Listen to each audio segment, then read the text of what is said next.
আমরা দেখতে পাই, অনেক জায়গায় দেখতে পাই মুসলমানের বাচ্চা খুব সুন্দর নাম, মা বাবা মায়া করে নাম রাখছিল, মুসলমানের নাম রাখছিল, মুসলমানের বাচ্চা সুন্দর একটা নাম রাখছে, এরপর সে কুলাঙ্গারের মতন মাঠে কয় বলে যে নারে তাকবীর আল্লাহু আকবার স্লোগান দেওয়া যাবে না।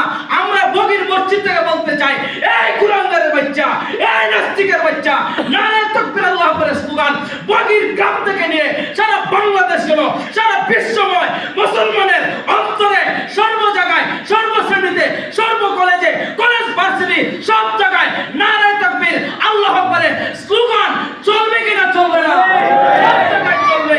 ও ভাই, এখন শেষ কথা আরেকটা বলতে চাই, এই জন্য ইমানের সুস্থ থাকতে হবে, ইমানকে মজবুত রাখতে হবে।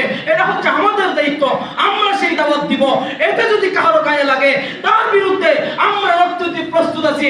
ওলামায়ে কেরাম কখনো ভয় পায় না, বগির মুসলমান কখনো ভয় পায় না। এখন আসেন 3.5 হাত মাটির নিচে আপনারা কিভাবে ঠিক করবেন?